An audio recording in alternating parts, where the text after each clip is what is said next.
I knew everything from beginning to end. I knew everything about everything. I knew why everything happened. And it was funny. I was laughing hysterically that I felt so much fear when I was alive, that I felt so much curiosity when I was alive, that I asked so many questions when literally I was everything that I was experiencing. And it was funny. I was laughing hysterically. I didn't need anybody to explain it to me. And the funny thing was, who am I going to tell? Because I'm dead. Who am I going to tell? And when I reincarnate, I'm going to forget this again. I'm going to be in a baby. So who am I going to tell? And if I can retain it somehow, who's going to believe me? But it was absolutely hilarious that I was the Joker. I was the guy that I was chasing the entire time.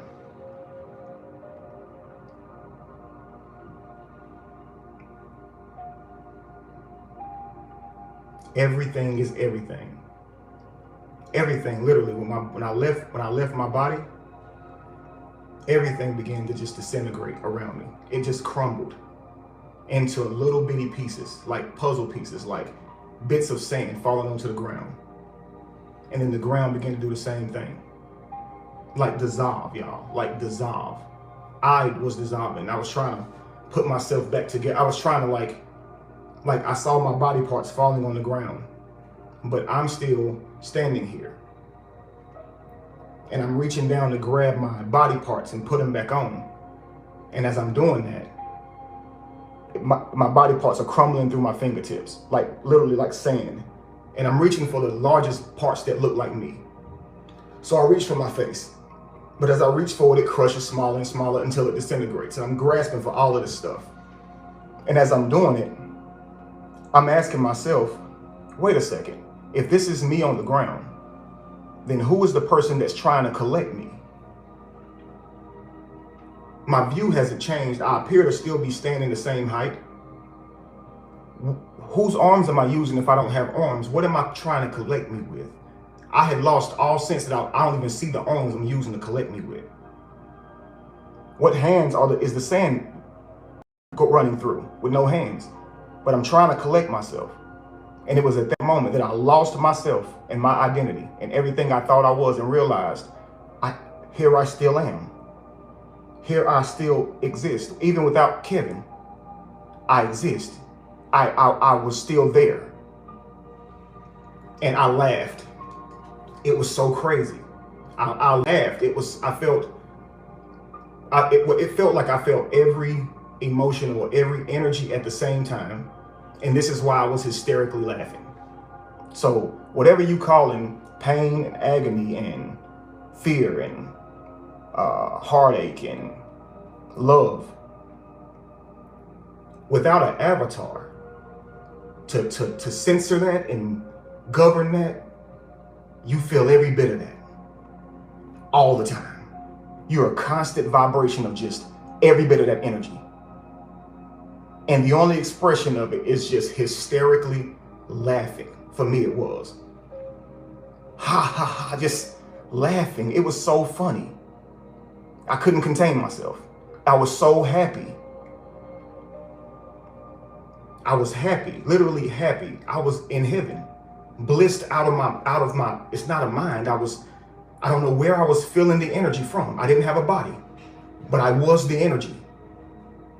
I was the experience of the energy. With no avatar, I had access to my full power. That was God itself. And I realized that who I was as Kevin was another figment of me trying to understand itself. I knew at that moment that I am before everything was. But in order for me to experience me, there had to be other things. I knew this. So then I, God, had to create other things to be able to experience me. Because how can I know everything if I'm just God alone? How can I be all-knowing if I've never been through anything to experience anything? If I am just God and I've never had any experiences, How can I truly know what that is? How can I be God and give guidance and leadership to a people whose experiences I've never shared? I must be those people.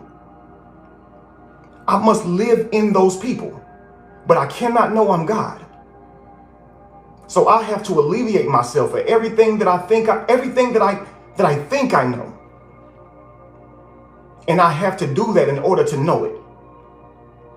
If I have no arms, I cannot feel what fire feels like. Take away English words, even though I have to use words to talk. I don't need English words to feel my arm burning if I light a match, right? I don't need to smell my arm burning to know I'm burning. The pain alone, family, the experience of it alone would cause me to move my arm. I wouldn't have to know it would leave a mark if I didn't. I wouldn't have to know the word hurt. I wouldn't have to know the word hot. I wouldn't have to know the word pain.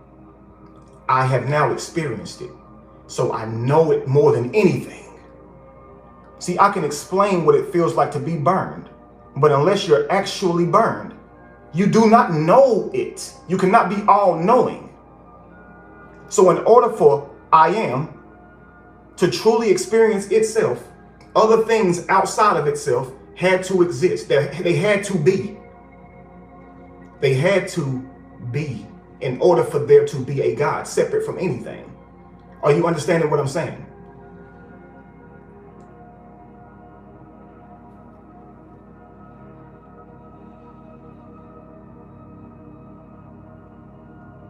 If I need to know if something's heavy or not, if I am strong, I must measure myself up against something I'm lifting, right?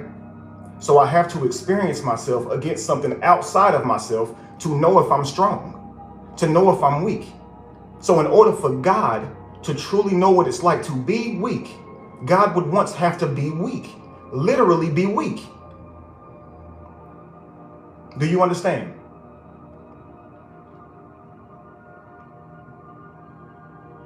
I have to, in order for me to truly know all. In order for I am to truly be all-knowing. Well, you might say, well, Kevin, are you all-knowing? You claiming to be I am, even at this moment. I am all-knowing. Here's the thing. This idea of God is that it's perfect. It's all-knowing, meaning it has all knowledge, right? Knowledge, meaning explainable knowledge data. Knowing, to be able to explain with data. Why would God need that? Why would God need to know the method to its own magic if God is creation itself? Why would God need to know how it's doing what it's doing? Why? Can you send oxygen to your heart? Can you send oxygen throughout your body? Can you heal your body? Do you know how to heal your body if you are cut? Yes, you do. Because you do it. You do it. This knowledge does not need to be in your brain. This is a physical body. God does not take knowledge to the physical realm. In order to be God, you need to alleviate yourself of that. This way you truly have your experience. If you know you're God here, you won't truly learn. You won't. You won't believe the illusions. You won't. If you're in a dream, family, and you knew you were dreaming, how could the dream have an effect on you? How could you truly experience the dream? When you are in a dream, the key is that you don't know you're dreaming. So you put yourself in these positions when you go to sleep as man, create a God world, a spiritual realm that only you access. Everything in that realm is you. You are the clouds in the sky, because those aren't really clouds, right? In your dream, you're the road under your feet, because that's not really the ground, right? You're asleep. The walls around you. I mean, You can knock on them. You can't go through them. They appear to be solid, but are they really walls? The people. They look like people, right? Sometimes you don't even know them, but in the dream you do. How? Are they really another person? Who gave them their lines? Who gave them their script? How are they so convincing? How are their acting skills so convincing that even you are there for it? Who are they? Aren't they made up of dream? Their skin, dream.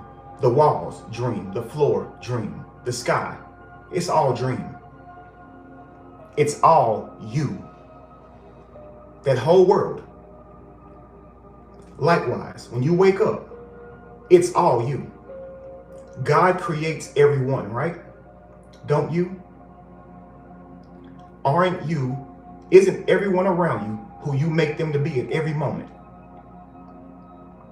Every person that you see, do you not create them? Your opinion of them? Your take on them? Your experience of them? Is that your experience of them or who they truly are? Think about this. The sound of my voice. Is that you or me?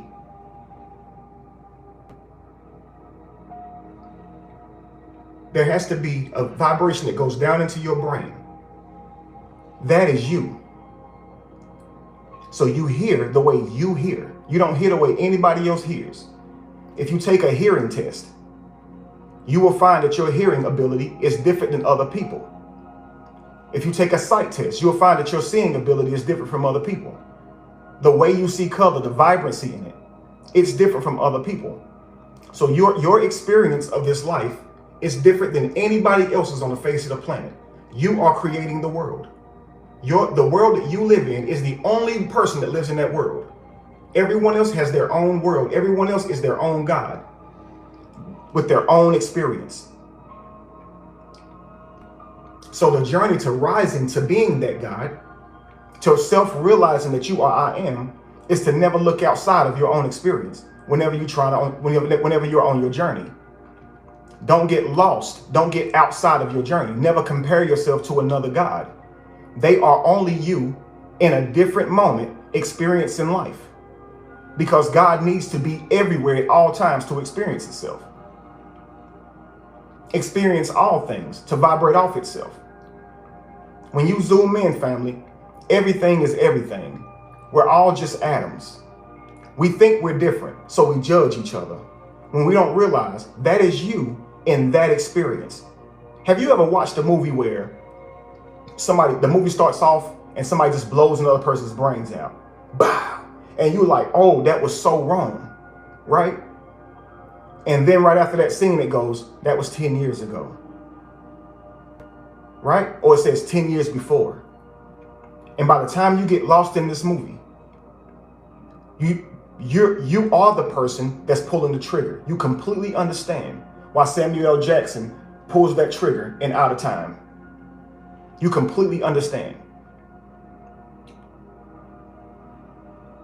Because at any moment, if you were raised by the family you were raised by, do you understand? If you had the same things that happened to you, the same information fed into your brain, and the lack of information that you have in your current body now,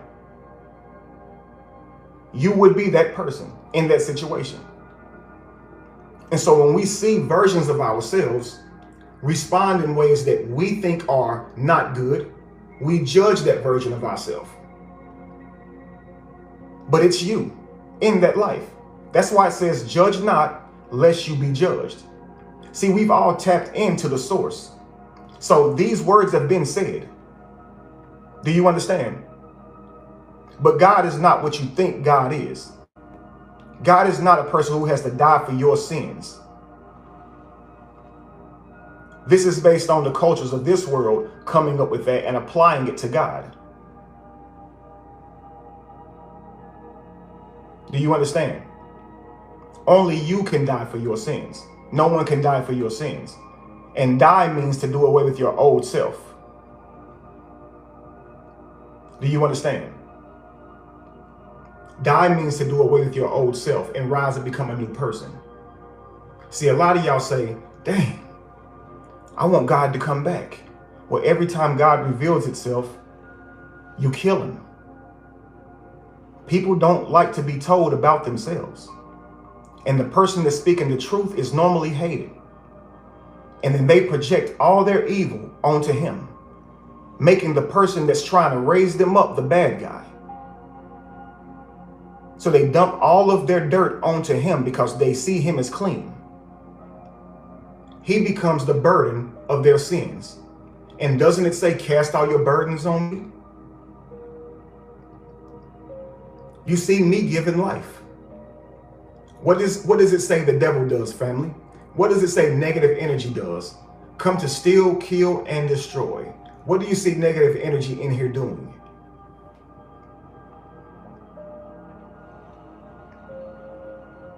That's why we say never get lost in the negative energy. Meditate back to your higher self. You're always God. You're always the devil. You're choosing who you're serving. You're choosing who you're literally going to serve. Who you're going to be. Do you understand? In your lower vibration, you are the bad guy. In your higher vibration, you are the good guy. Okay? God, add a O, good. Devil, take away the D, evil. These are motifs. These are ways for us to be able to understand it.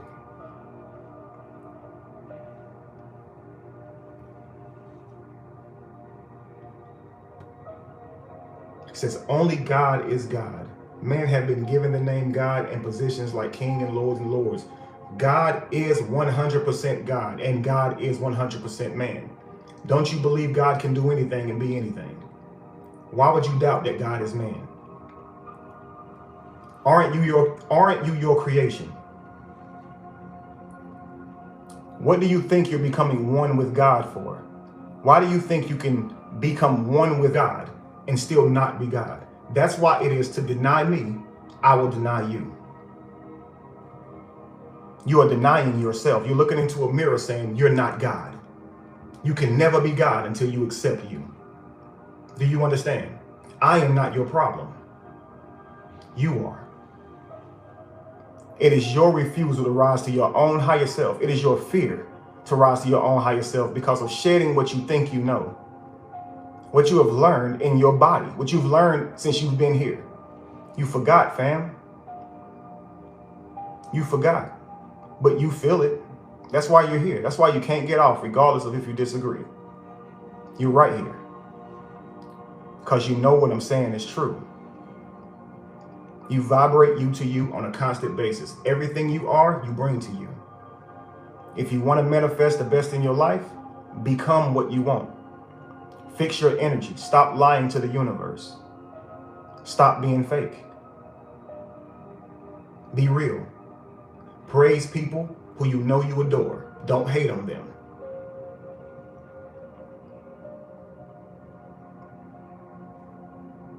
So many of you guys see my videos and empowered by them and you've never hit a like button or a share button. And you're wondering why you can't activate your future self. Because you're afraid of them. You can't not support your future self. What reason is there for you to hide it? To hide your gratitude? To hide your adoration? Why? You know you're empowered. You know you're empowered by it. You can't deny it. You can't deny the energy that you feel on the inside of you when you're in my presence, that you creating for you, because we are one. I'm not putting the energy on you. It's your energy, family. You just blaming it on me. All of you guys who are saying I'm amazing, what he's saying is powerful. That is you who is powerful. It is you who can receive that, and that's why you're saying that. It is your future self who you hear. The things that you don't understand, you don't even know you don't understand them yet. You'll vibrate to a place later where you even begin to grasp that. But you are I am. Don't think you can't forget it. You can forget, but even forgetting it don't separate you from it. accessing its energy is in your denial of it. But when you understand that you are the I am, you can manifest whatever you want, because you will understand that you are the creator. You will no longer be asking someone else to open the door for you. You will know that when you want to do it, it will be done. When you really want to do it, you will do it. You will create the reality you want. And you won't keep sitting there expecting someone outside of you to do it. Who does God pray to? When God is in need. Who rescues God? Do we not think God feels fear and lonely? Wouldn't God have to in order to understand and know what it is? Wouldn't God have to put himself into fearful positions to be able to truly understand fear? Wouldn't God have to be its own creations, its own people, to truly understand itself as God?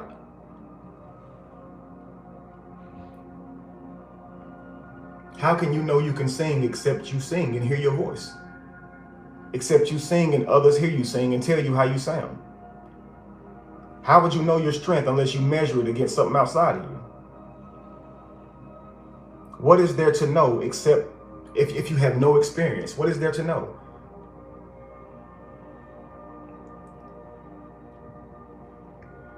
Someone says Christ is all there is. And you're right. Because all there is Christ. Whatever you're calling God, it is everything around you, guys. It's life, it's death. It's up, it's down, it's left, it's right. It's water, it's fire. It's you. It's every animal that you see. You cannot unsee God. Why don't God reveal himself? Itself. God cannot not reveal itself. God is in constant revelation. The fact that you experience anything is God. Do you understand? The fact that you actually experience is I am. Do you understand? Are you grasping this? I am experience. Now I can put data to my experience all I want to. See, I can see a leaf, right? And I can say that leaf is green. Well, that's data, right? That's data. I can say that leaf is oval shaped. Well, that's data, right? I could taste the leaf and I could say it's nasty, it's bitter, but that is data. That's not experience. I could rub the leaf with my finger and say its texture is smooth, its texture is rough, but that is data. These are words I'm using, that's data. If I don't know nothing and I'm touching this leaf and I'm tasting this leaf, what is that leaf? If I don't have words to explain it, it is I am. Here's why. Your experience of that leaf is you. To another person, they may not think it's bitter. They may not think it's nasty. To another person, it may not be so green. Do you understand? Things look different to everybody and taste different to everybody. So what you're tasting is your own experience. It's whatever your nerves, your sensory systems in this earthly vessel is sending you. And whatever you feel emotionally is based on what your spiritual system can connect to and receive. And that's all based on the level of vibration that you're on. The higher you get in vibration, the more empathic you become, the more you can sense the spiritual side of things, like sadness and emotion and inspiration. And this is why a lot of you feel the pain of the world and you're so sad all the time, because you're a high vibrational being and you can feel these emotions. Well, lower vibrational beings do not feel these emotions. They cannot access them. Do you understand? You wonder why they're able to move with no moral code. Why they're able to step over people and not help them. Because they're vibrating low. They're in the realm of survival. They're not evil, but they are in the red. They're in the realm of survival or desire. And they care more about themselves via desire, or they care more about themselves via survival. When you need to survive, do you not care more about yourself than anybody else? I mean, if your point is to survive, you would have to, correct? Yes, until your objective is no longer to survive. Well, when you are in desire, who are you trying to fulfill? You or someone else? Can't be anyone else but you, because you're the person who is experiencing desire. It is your desire that you're trying to quench. Why would you care what the other person feels? Why wouldn't you just lie to her to get what you want, or lie to him to get what you want? You're in your lowest chakra. You're not thinking in the future about how it would hurt that person when you lie to them, when you deceive them. But if you were higher vibrational, you would think about that. And you would say, getting what I want from them isn't worth the heartbreak that would come with it. Because I know I don't want anything serious. I know that this would be all I want. So my higher vibrational self wouldn't go around hurting people. Now, I'm not evil when I don't care either, but I'm perceived as such by the judgers. You understand? Whatever's happening, whatever your experience is, whoever you are being, that's I am. It's I am. What everyone else calls it, that's what they call it. Let's say someone does an act that you say is bad. At that moment that they committed that act, they were I am. They were being their realest they can be in that moment. They were lost in the moment. They weren't thinking about what was right or wrong. The data we've been taught, they were using their real emotions, the realest thing you can ever feel, and they were acting out of them. They were being I am in that moment. They lost all fakeness, and they were doing them. They were showing their true colors. Ain't that what we say? You was being your. If you ever find yourself in the middle of chaos, it's in that chaos that you find yourself. You see who you really are when the pressure gets on you. You understand? It's when somebody got you down and won't let you up that you realize your true strength. But if nobody had you down like that, why would you ever feel the need to access it? Do you understand?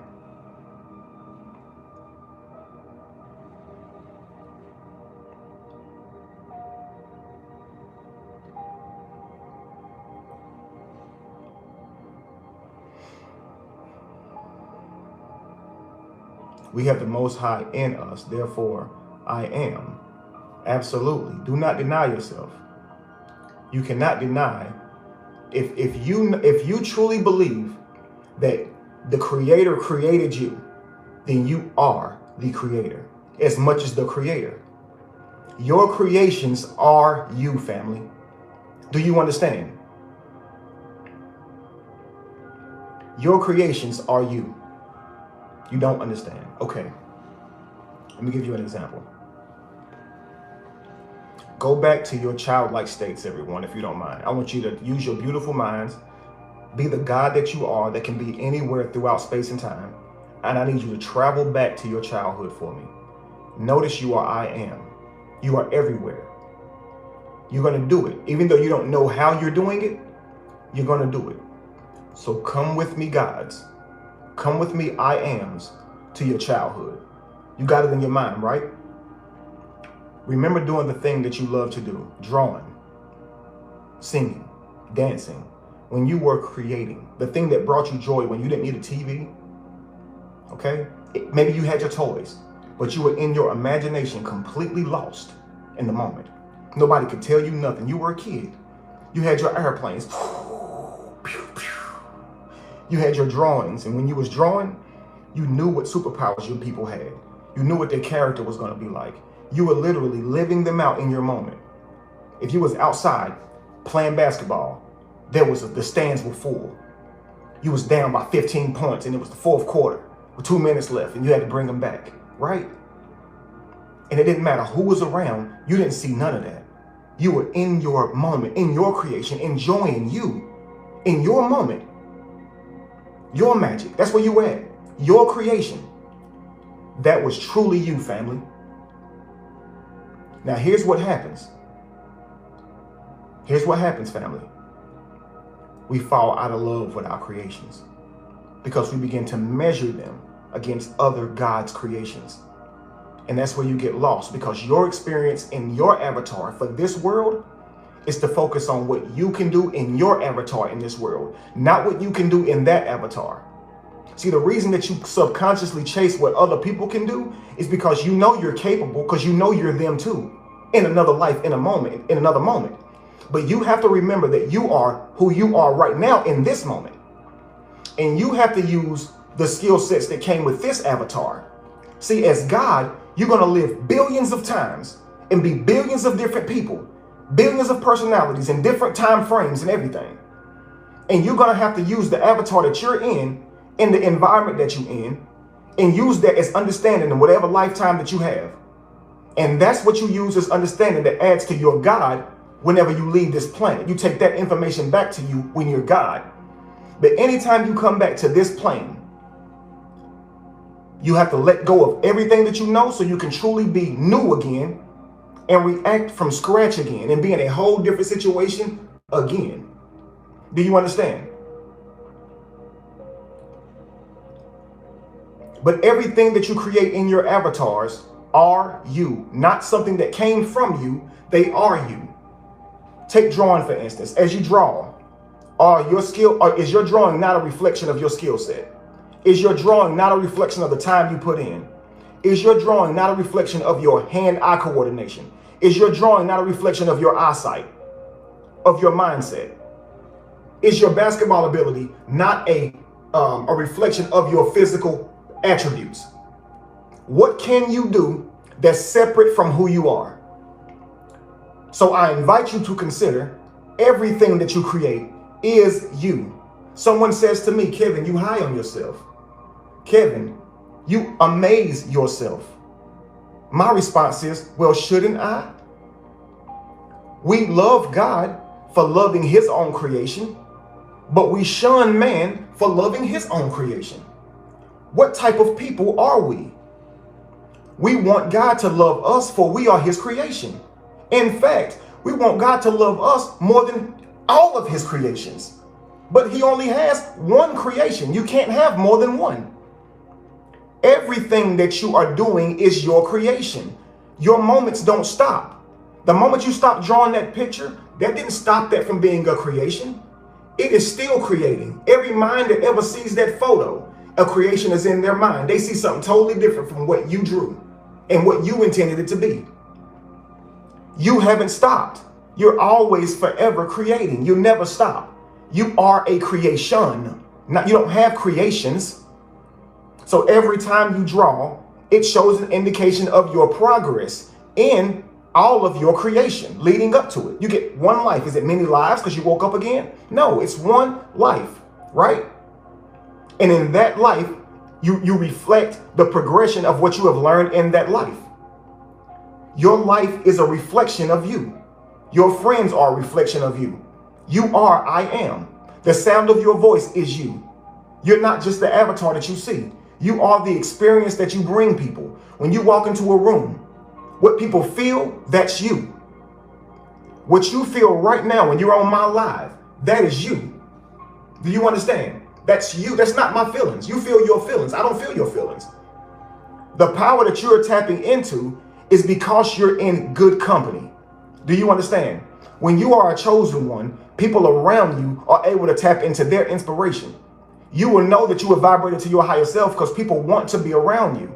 People can't take their mind off of your words. People can't take their mind off of you. They become obsessed with you because they're obsessed with their future self. They're obsessed with God. They're obsessed with their creator. And any trace or breadcrumb that leads them to that, their nose be wide open. And if they feel like you're getting away from them, they'll tear you down to keep you close to them. So for chosen ones, they always know a bunch of people who's tried to hurt them for no reason. But they know a whole bunch of people always want to be around them. They attract so many, they're so attractive. They attract so much energy. And people get around them and they say things like, I just need your energy. They know it. They just don't, it ain't here. The knowledge isn't here. The knowledge is here. But they're in love with your creation. And here's the kicker. They lost a little sense of their own creation, because if they would love their own creation just as much, they would realize they are I am. Lacey laughs when I'm rapping. I laugh at my own raps. My mind will literally be blown. Or when I'm on a live, I'll say something that drops into my soul, and my mind will be blown by something that just came to me. And I'm so genuine, I show it. Many people I'm so good at rapping that it offends people. But the part that makes people feel worse is I laugh, I salute my own bars. I big my own bars. And that makes them feel like I'm arrogant. But truthfully, I'm honestly amazed at me. I truthfully do amaze me. And all my life I heard it growing up, and it was an insult to me. But then when I truly embraced that, I said, well, doesn't God amaze himself? When God created light, he said what? It is good. He praised his creation. And as God, as a motif, as a myth goes on, because it's all a riddle to show you something, he creates and creates and creates, and he continues to validate itself. It continues to validate itself by saying it's good. Do you understand? When you create something, who should love it more than you? It's your creation. You are the one who took the time to literally manifest it from nothingness. Who should love it more than you? Should you love someone else's creations more than your own? Would you love someone else's children more than your own?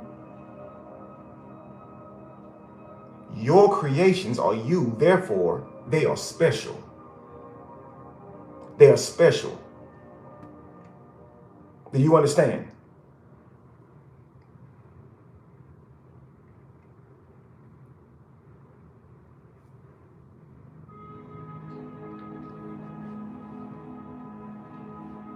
You're forever manifesting you. You can't turn it off.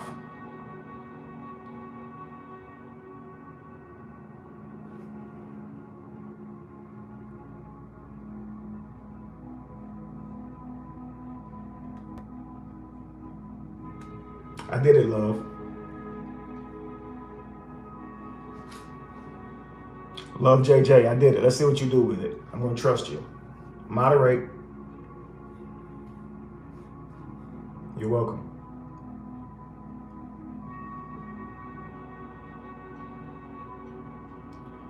Don't remove all naysayers. If they're disrespectful to a point to where they are disruptive and people can't focus, people are responding to them rather than hearing this message, you know what? Still don't remove them, because that's life. You are all on here responsible to stay focused on your future self and not to get lost in the sauce on anybody else, because that's what life is, full of distractions. People are going to always try to blind you from your purpose, and that's why you haven't manifested. You can heal yourself. Kevin, if you God, heal people. Why would a God go around performing magic? What would that do for the people? Except for make them needy whenever he leaves. Why wouldn't God teach you how to heal yourself? So here you go. Get control of your diet. Control what you put in your body. And you have to be faithful to it, because your health is in your hands. It is your avatar. I gave it to you, and you need to take care of it. If you be faithful over a few things, I'll make you ruler over many. And it's when you change your ways that I will heal your land. If you keep poisoning your body, I cannot heal you. You as a God is keeping you sick.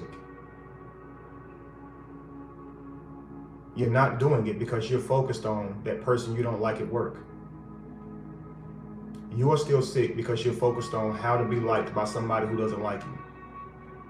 You're looking for somebody outside of you to validate you by any means necessary because you're insecure. You're constantly looking outside of yourself for approval of yourself. When the best way to get approval, the only way to get approval, which is fully acceptance of yourself, approved, is for you to go inside and fix yourself. And every person that's on this live has the ability to do that. So why would I heal you? I would be cheating you.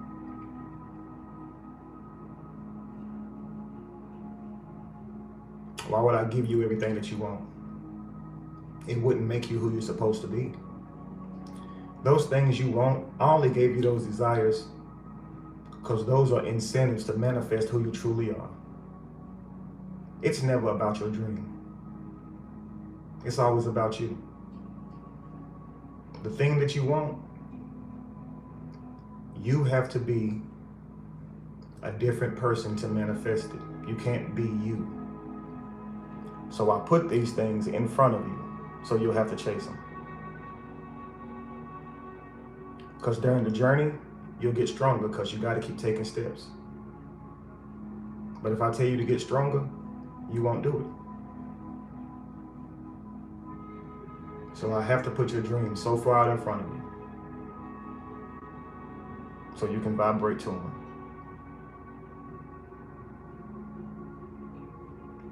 The key to accessing your dream is becoming your future self. So when you stop neglecting the inner work, you'll have what you want. You think the thing that you want is somewhere outside of you for you to literally go and get it. But where would you go get $1 million? Where do you go get love?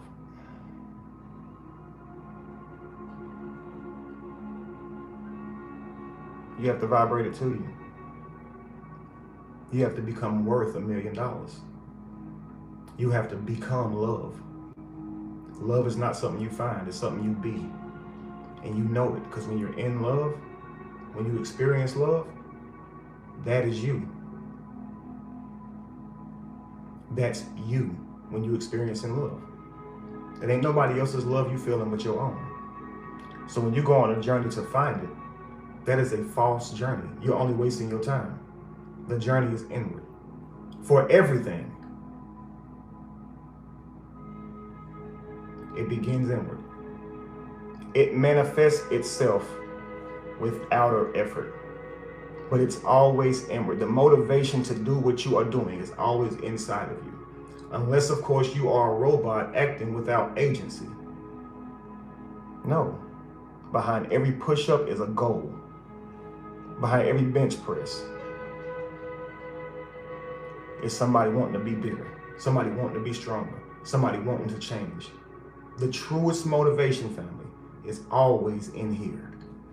The reason, the why, the purpose, the one that you're forever always trying to find, the one that seems so elusive to you, but you cannot help but neglect, but be it. You are your purpose, and trying to find it is futile.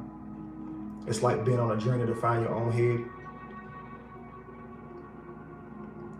By the time you find your head, you realize it was attached the whole time.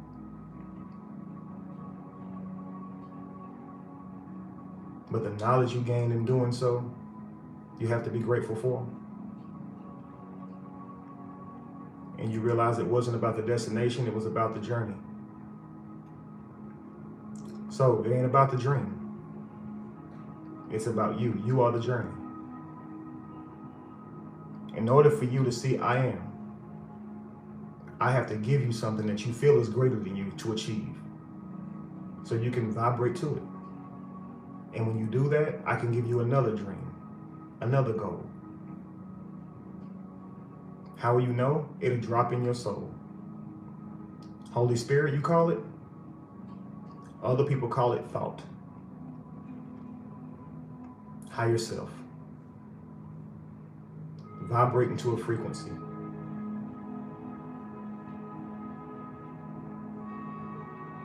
You've all accessed it. You've all accessed great ideas. You've all accessed what you're calling Holy Spirit. But we sit on it. We don't create because of fear.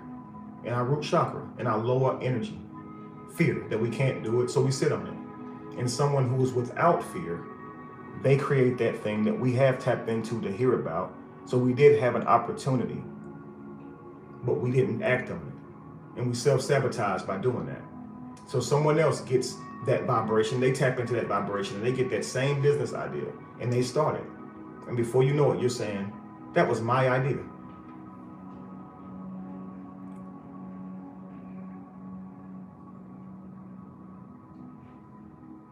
It wasn't your idea. It could have been your manifestation, but that idea didn't come from you. You didn't create the idea and give it to yourself. You caught the idea. It was like fleeting through the sky. Whoa, I have an idea. What if I did this? And you measured it against reality. You measured yourself against reality, and you talked yourself out of it. And the problem with that is you're looking at who you are now, and you're counting yourself out now for something that you want in the future. And the reason that that is silly is it's not going to be you anyway that gets that thing. So don't count yourself out. Just be willing to die. Like, if my goal is to bench press 500 pounds, 600 pounds, my life working threes. If my goal is to bench press 600 pounds, if my first day in the gym, I'm only able to bench press 135, should I give up and say, man, that's too hard? No way I'll ever be able to do that because I can't today. I mean, I didn't come close today. In fact, I laid up under it and couldn't even budge it off the bar. It felt as heavy as the earth. I wouldn't know which one weighed the most without a scale. I can't budge the earth and I can't budge this, right? So shouldn't I just give up? I mean, but no, right? Because you would say you have to keep going, Kevin. You have to keep lifting. No, it's crazy to think you can lift that today. If you quit now, like you're not going to have that dream, Kevin. And the only way to realize that dream is to be consistent to it every day, is to wake up, remind yourself of your dream, not remind yourself of all the stuff people did to you and be mad at them. Remind yourself of your dreams and manifest them. Wouldn't it be crazy if that's what God was consumed with, who he was mad at, who it was mad at, instead of creating beauty in life? Wouldn't that be wild? So instead of trying to be like God, be God. Never stop creating harmony because your mind is distracted on somebody else. Instead of waking up and reminding yourself of who you're mad at, reminding yourself of your failures, none of that actually matters, as today is a new rise. Well, it's not really. All you ever have is now. Every moment is literally now. Every moment is now. I'm going to say it again. That's it, guys. That's all you're ever experiencing is now. Do you understand? I always say that we're in this matrix where we have clocks and time and language and rules and all these types of things that makes us believe in this world, right? So we have time, you know, and our time is centered around the sun, and that's why it's in increments of threes. That's why religion is in increments of threes, because it copies the sun. Okay, Jesus, okay, escaped from King Herod just before turning 3. At 12 years old, he was speaking in temples. 12, that's 3. 1 + 2 is 3, right? He disappears and shows back up again at 30, missing 18 years of his life. 1 + 8 is 9. 33. His ministry lasts 3 years. He dies at 3 years old. Well, look at our clocks, okay? 12 o'clock, half a day, that's 3. A whole day is 24 hours, which is 6 multiples of 3, 33. Do you understand me? Take not time, but age, because that's a little different, right? Notice after 12, age changes. Think about this. What if numbers were correct and they read like this? 1, 2, 3, 4, 5, 6, 7, 8, 9, 10, 11, 12, 13, 14, 15, 16, 17, 18, 19, 20, 21, and so forth and so on. But they don't do that.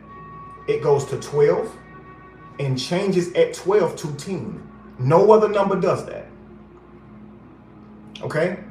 And at 12 years old, that's a significant number to us, right? How old was Mary when she was pregnant by Jesus? 12. Wow. Why? Why are they doing this, family?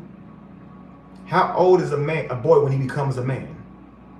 As soon as he crosses the cuff of 12 into 13. When does a daughter have her celebrations? 12. Quinceañera, I believe. No, that might be Sweet 16. Then you have after 12, 18. 1 plus 8 is 9. This is when you're considered a grown-up, right? Yeah, 12 disciples. 18, when you're considered a legal. That's 9. And then 21, which is 3. Right? Again, that number is again. All multiples of 3s. So now listen, if these are just numbers, remove them, okay? There is no time. All you have is the now. So if you remove all of that, now remove geography. Now remove where you think you live. The city and the state, all of that is just papers in a courthouse.